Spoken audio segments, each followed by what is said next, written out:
watch it, I guess, or some of you will, and others will try and create peace throughout the world. Do you have any questions, please? Sir, did you speak to Secretary Rubio this morning? I did. What is the latest with the negotiations in Saudi Arabia? We're moving along. We're trying to get a peace with Russia, Ukraine, and we're working very hard on it. It's a war that should have never started. Do you expect Zelensky to be involved in these conversations? What will his role be? I do. He will be involved, yes. Mr. President, would you allow Europeans to buy U.S.-made weapons for Ukrainians? Yeah. Sir, Zelensky said today that Russia is going to wage war on NATO. Do you agree with that? Do you have any concerns about? No, I don't agree. I don't agree. Not even a little bit. Vice President Vance said that the United States would potentially take military action against Russia if they won't come to an agreement. Do you agree with that stance? I don't know if that's what he said. I don't think he said that. Based on your conversations with President Putin, what do you think he wants ultimately in Ukraine? I think he wants to stop fighting. I see that. We spoke long and hard. Steve Witkoff was with him for a very extended period, like about 3 hours. I think he wants to stop fighting. They have a big, powerful machine. You understand that. And they defeated Hitler and they defeated Napoleon. You know, they've been fighting a long time. They've done it before. And but I think he'd like to. I think he would like to stop fighting. Do you think he wants the whole of Ukraine, or just what do you think he wants? No, I think he wants to stop. That was my question to him, because if he's going to go on, that would have been a big problem for us, and that would have caused me a big problem because you just can't let that happen. I think he wants to end it, and they want to end it fast, both of them. And Zelensky wants to end it too. When do you think this can actually happen? When do you think the fighting can stop? Well, we're working to get it done. I mean, you know, it's too bad it started. It would have been a lot easier to end it before it started, right? But it started because we had an incompetent president that he didn't know what he was doing. That should have never started. That war was so easy to stop. Remember this, that under Bush, they took a lot. Under Obama, they took a lot. Under Biden, they're trying to take the whole thing. And under Trump, they took nothing. Nothing was gone.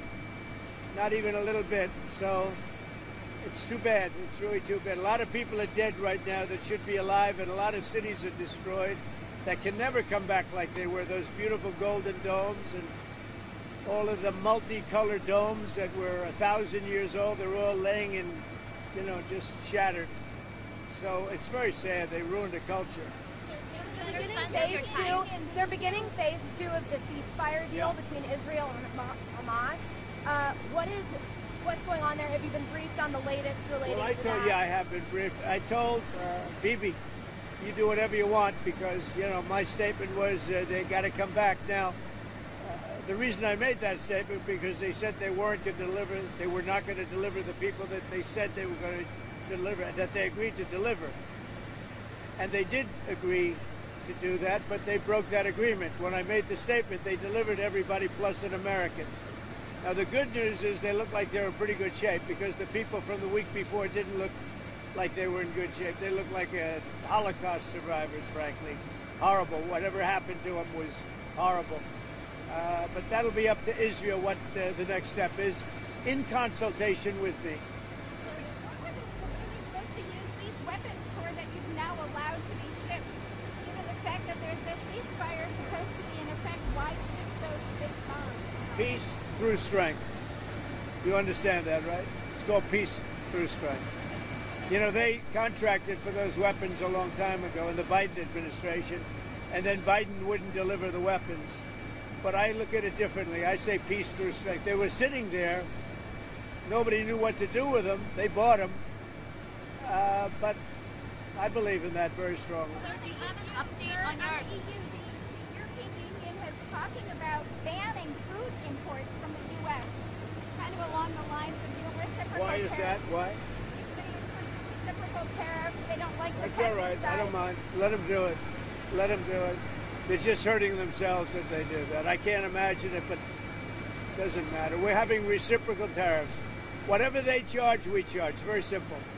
If a certain country like India, which is very high tariff, If they charge us X dollars, we charge them X dollars. It's all right. It's a fair thing to do. Even the media said it was fair, and it's going to be very good for the United States. Do you have a on your timing of your meeting with Putin in Saudi Arabia? No, no time set, but it could be very soon. Like this month? Well, or? it'll be soon. We'll see what happens. But they're meeting right now, and that's more. I mean, this should have been done 4 years ago, 3 years ago, before it started. But it should have been done immediately after it started, as opposed to now, 3 years later. Sir, egg prices have reached an all-time high. What's your Which is what? Egg prices have reached an all-time Well, high. it was a flu. It was a long, before I ever got here, it was at an all-time. This didn't start. Remember, I've been here for 3 weeks. And when you saw the inflation numbers, I've been here for 3 weeks. I have had nothing to do with inflation. This was caused by Biden. I had 4 years of virtually no inflation. So I'm just taking over. But I'll tell you what, this country has made more progress in the last 3 weeks than it's made in the last 4 years. And we're respected again as a country. Thank you very much. Thank you.